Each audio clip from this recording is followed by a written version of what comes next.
방금 떠오른 생각이 하나 있습니다. 좀 전에 특송하고 들어가는 세원들은 애기 엄마들입니다. 모자실에 문을 열고 들어가자 아이들이 한호성을 지금 그 소리를 딱 들으면서 우리도 예수님을 이렇게 환영하면 우리 다 복 받을 건데. 아멘. 네. 예배를 드리는데 보면 마음이 아플 때가 참 많습니다. 먼 토요일에 그렇게 일을 많이 하셨는지 눈을 지그시 감으시고 깜빡 졸아놓고도 안 졸아온 척 하면 버티시는 걸 보면 그래도 와 계신 게 어딥니까? 할렐루야. 네. 이왕 오셨으니 정신을 차리고 신앙생활하는 예배드리는 우리가 되면 좋겠습니다. 아멘입니까? 네. 어미 독수리가 알을 낳을 때가 되면 둥지를 짓습니다. 근데 이 독수리는 절벽의 제일 꼭대기에 집을 짓습니다. 절벽의 제일 꼭대기에다가 제일 먼저 물어오는 것은 가시나무를 물어옵니다.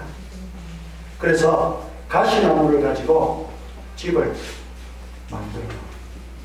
그 다음에 가시나무로 다 만들고 나면 그 틈 사이를 돌멩이를 가지고 오는데 날카로운 돌멩이를 물어옵니다.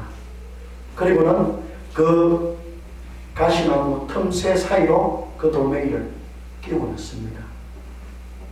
그 다음에 거기다가 모래를 깔고 진흙을 깔고 그리고 부드러운 깃털과 지프로 감쌉니다.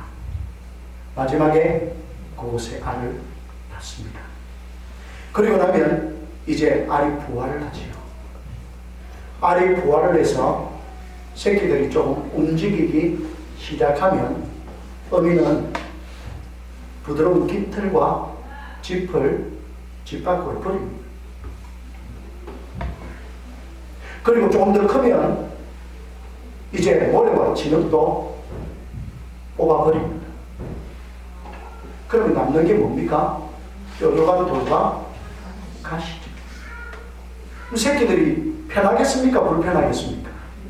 불편하죠. 불편하면 어떻게 합니까? 퍼득거리겠죠.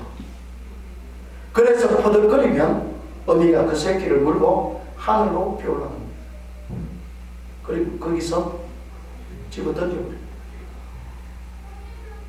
그 새끼는 살려고 퍼득거리다가 날개에 힘이 없으니까 땅에 곧장 떨어지죠.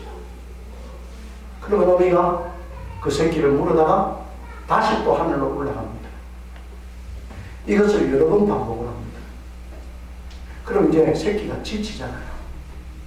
지쳤을 때쯤 되면 둥지로 데리고 옵니다. 근데 둥지는 어떻습니까? 편안하게 쉴 곳이 못 되죠. 뾰족한 돌멩이와 가시가 있습니다. 그러니까 쉬어도 쉬는 게 아니에요. 어떻게 하든지 살아보려고 또 퍼득거립니다. 그러면 그 다음날 또다시 물고 하늘로 올라갑니다. 또 집어던집니다. 이렇게 수차례 반복하다 보면 새끼가 날개에 힘을 얻습니다. 드디어 하늘을 나는 거죠. 여러분, 한가람 이물인 독수리도 자기 새끼를 이 척박한 환경 속에서 살아남도록 하기 위해서 이렇게 철저하게 훈련을 시킵니다. 요즘 우리 신앙생활을 보면 가슴이 좀 많이 아픕니다. 저 자신도 마찬가지입니다. 처음 교회를 개척하여 세울 때 하나님 아글골짝 빈들로 가겠습니다. 그랬던 제가 이제 진짜 아글골짝 빈들이 보이면 은근슬쩍 젊은 여자들 가라. 저도 이러고 있습니다. 어느 순간인가 우리는 너무 편리함에 익숙해져 있지 않은지 돌아볼 때가 있습니다. 여러분, 신앙생활은 편리하다고 되는 게 아닙니다.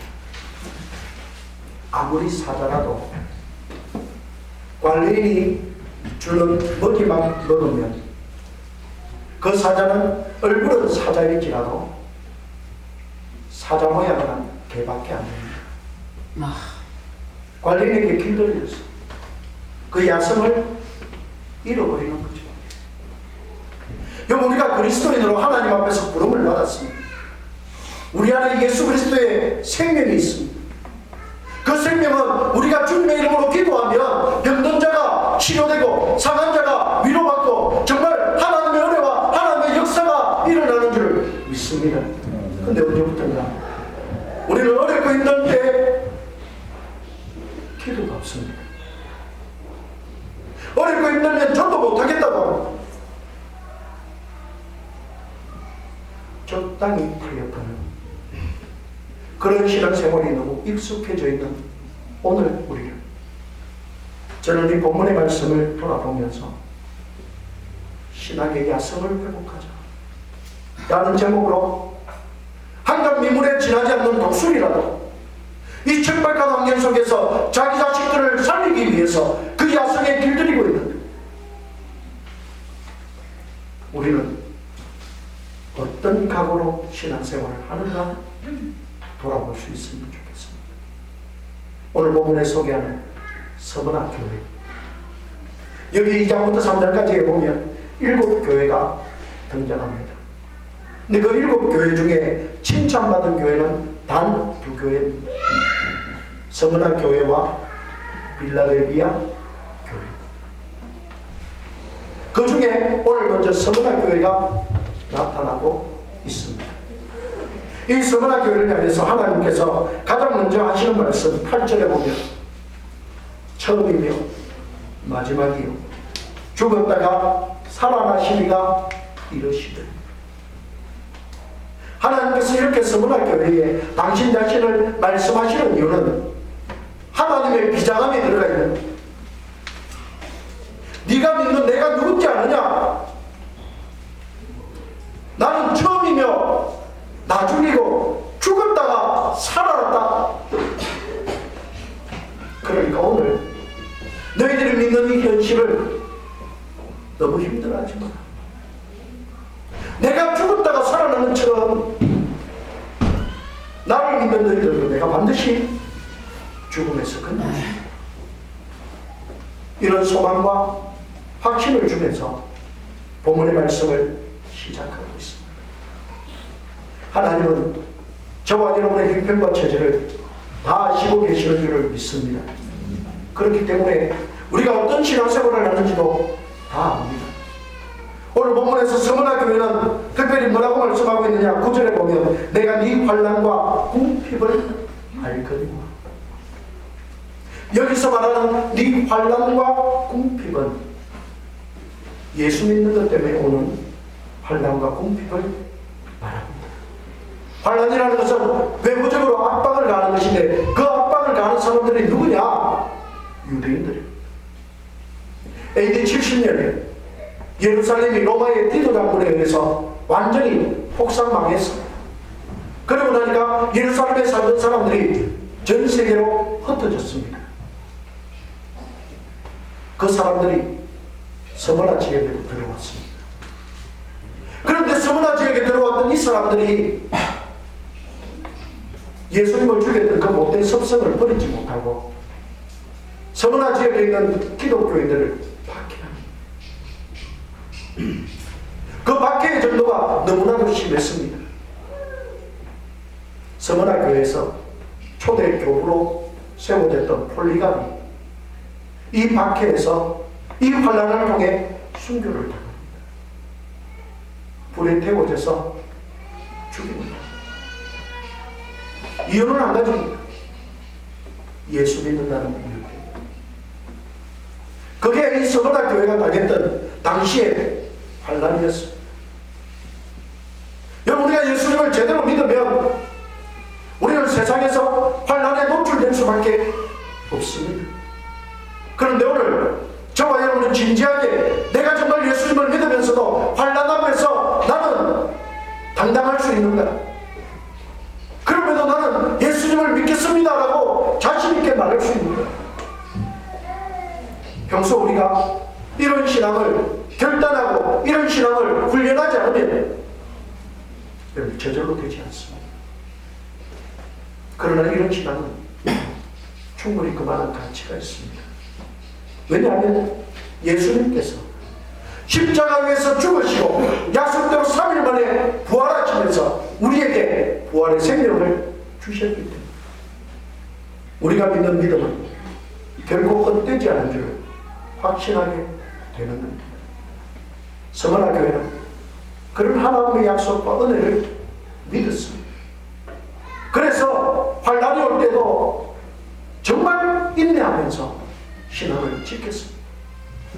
환난이 환난으로만 끝나면 참 좋겠는데 이어지는 말씀에 보면 궁핍함도 왔다고 말합니다. 이 궁핍함, 유대인들이 방해하면서 로마 당국과 짜고 경제활동을 하지 못하게 하니까 굶주리는 것은 상업활동을 하지 못하는 것이만 경제활동을 하지 못하는 것이만 먹고 싶은데 사 먹을 돈이 없어요. 어찌어찌해서 사 먹을 돈을 구했는데도 예수 믿는 사람에게는 안 판다는 거예요.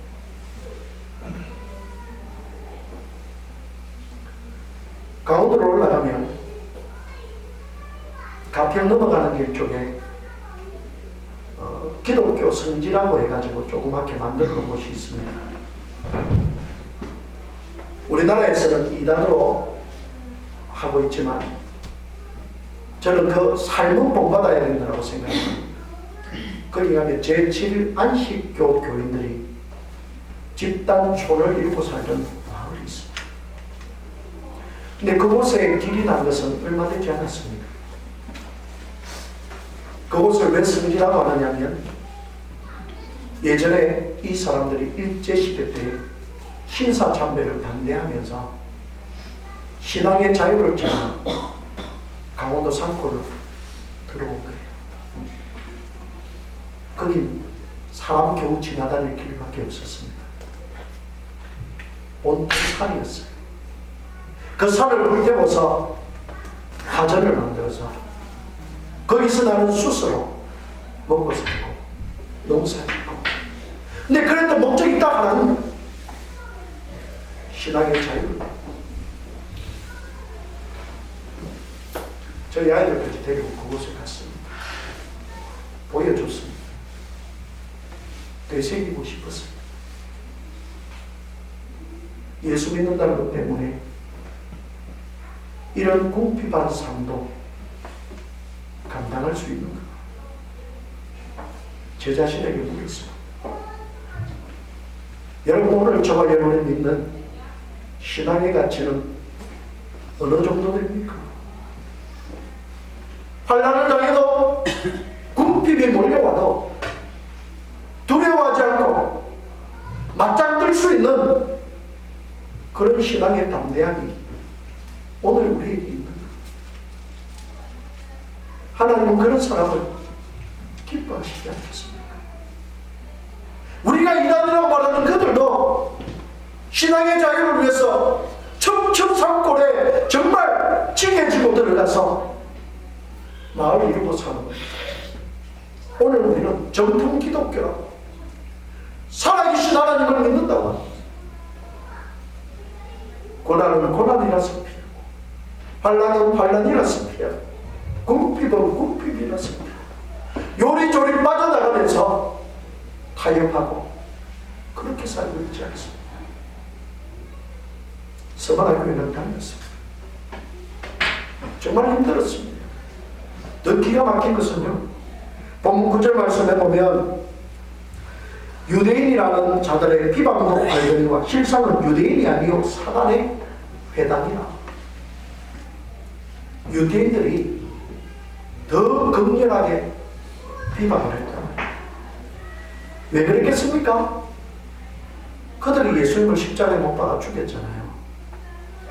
근데 십자가에 못 박아 죽인 그 예수님을 믿는 사람들이 예수 믿으면 부활이 있다고 전하고 있으니까 꼴보기 싫었죠.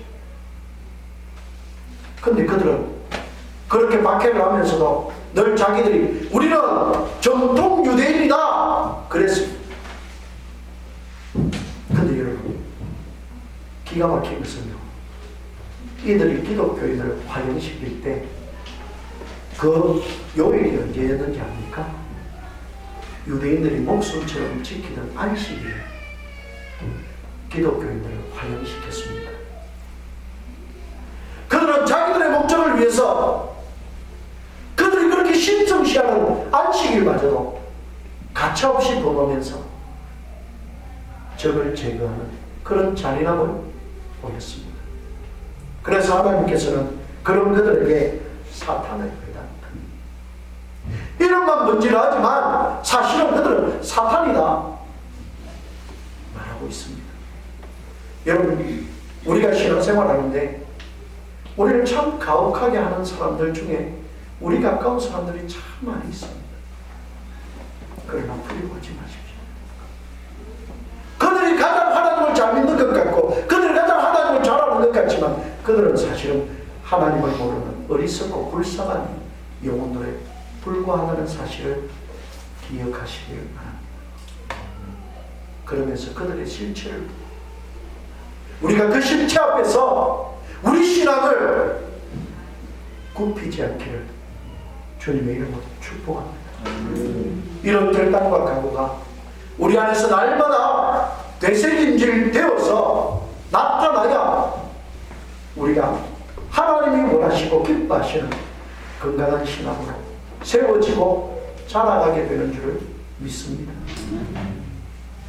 여러분, 우리들이 왜 그렇게 힘들게 훈련합니까? 딱 하나입니다. 전쟁에 대비하기 위해서. 저도 군대 생활을 5년을 했습니다만 제가 군대 생활을 5년 하는 동안 전쟁은 일어나지 않았습니다. 그럼 제 훈련은 그것입니까? 아니지요. 그때 훈련받았던 거에 지금도 제 안에 무의식 중에 툭툭 튀어나옵니다. 아마 남자분들 다 그럴 겁니다. 지금도 여러분 중에 군가 모르면 따라 하실 분들 몇 분 계실 거예요. 그만큼 훈련이라는 게 중요합니다. 저와 여러분의 잠재의식 속에까지 신앙으로 참 하나님의 영성이 훈련되어지기를 주님의 이름으로 축복합니다. 서원학교에는 그랬단 말이에요. 그렇기 때문에 하나님이 계속해서 말씀하십니다. 너는 장차받을 고난을 두려워하지 말라. 볼지어다 마귀가 장차 너희 가운데에서 몇 사람을 옥에 던져 시험을 받게 하리니 너희가 10일 동안 환난을 받으리라. 지금까지도 환난과 궁핍의 고난을 받아왔는데 하나님 계속해서 말씀하시기를 앞으로도 또 환난이 있을 것이고 그러나 그 환난은 10일 동안 제한되어 있을 것이다. 여기서 우리가 주목해야 할 것은 우리가 겪는 환난과 고통은 결국은 제한되어 있다는 겁니다. 아무리 가혹해도 우리를 몸은 죽여도 영혼을 죽일 수 없는 그들의 그 장대 앞에서 뭔가 영혼을 멸하실 수 있는 하나님을 포기하지 않는 그런 신앙으로 저와 여러분이 설 수 있도록 오늘 서원아 교회를 향해서 하시는 이 하나님의 말씀을 나에게 주시는 하나님의 도전이요 하나님의 은혜요 하나님의 결단이라고 가슴에 새길 수 있기를 주님의 이름으로 축복합니다. 그래서 하나님은 서원아 교회를 통해서 그리고 오고 오는 모든 사람에게 이 본문의 말씀으로 은혜와 도전을 주고 계신 겁니다. 내가 죽도록 충성하라. 그리하면 내가 생명의 영광을 내게 주리라. 우리가 하나님 앞에 충성하는 것은 당연한 것인데 그러나 하나님은 충성하는 그 사람에게는 열림을 주고 약속하시면서 우리를 하나님께서 가장 존귀한 자로 세우시고 인정하시고 축복하시겠다 약속하십니다. 신앙의 힘은 여기 있습니다. 저와 여러분 한 사람 한 사람은 연약하지만 그러나 우리가 그리스도 예수 안에서 믿음으로 살고자 하면 하나님의 성령께서 우리와 함께 하시고 하나님의 성령이 우리와 함께 하시면 성령께서 하나 되게 하시는 하나님의 성도들을 통해서 바알에게 무릎 꿇지 않은 7,000명을 남겨두신 것처럼 믿음의 동력자들을 붙여서 하나님의 신앙의 불이 타오르도록 하나님이 응답하시고 위로하시고 역사해 주시는 줄을 믿습니다. 그래서 하나님 어떤 상황이 와도 내가 타협하지 않고 굴복하지 않고 믿음을 지킬 수 있는 그런 하나님의 사람이 되게 하여 주옵소서. 마음으로 결단하며 주님 앞에 설 수 있기를 원합니다. 어떤 분을 만났습니다. 이야기를 하는 중에 참 그분에게 문제가 많이 생기고 있는 것을 들었습니다. 근데 그분이 그러더라. 이 문제는 문제도 아닙니다. 하나님이 더 좋은 것을 주실 줄 믿습니다. 그렇게 이야기를 하더라고요. 하나님이 더 좋은 것을 주실 줄 믿습니다. 어떻게 골치 아픈 문제가 계속 터지고 있는데 그런 고백을 할 수 있을까? 하나님을 믿는 사람이라면 하나님은 반드시 자기를 믿는 자들에게, 자기를 찾는 자들에게 상 주시는 이심을 믿어야 할지니라. 이 약속의 말씀을 붙잡았기 때문에 그런 고백을 하게 되는 줄 믿습니다. 우리는 한평생 이 세상을 살고 그리고 나면 하나님과 더불어 영원한 생명의 삶을 살게 될 줄 믿습니다. 그 생명의 약속은 하나님께서 예수 그리스도를 통해서 우리에게 보증하시고 증명하시고 나팔에 보여주셨습니다. 오늘 본문의 마지막에 그 있는 자는 성령이 교회들에게 하시는 말씀을 들을지어다. 이기는 자는 둘째 사망의 해를 받지 아니하리라. 이 둘째 사망의 해가 죽고 싶어도 죽을 수 없는 지옥의 형벌을 말합니다. 그러나 우리가 예수님을 제대로 믿으면 타협하고 굴복하고 양보하지 않고 믿음의 삶을 지키면 하나님께서 이 둘째 사망의 해를 면하게 해주시겠다 말씀하십니다. 저와 여러분 바로 이 믿음의 주인공이 되어서 오늘 서문학교회를 축복하시며 칭찬하셨던 하나님의 음성을 들으면서 우리 믿음도 하나님 앞에 신실하게 세워가는 그런 하늘 축복을 기대하는 믿음의 성도들이 될 수 있기를 주님의 이름으로 축복합니다. 기도하겠습니다. 사랑과 은혜가 많으신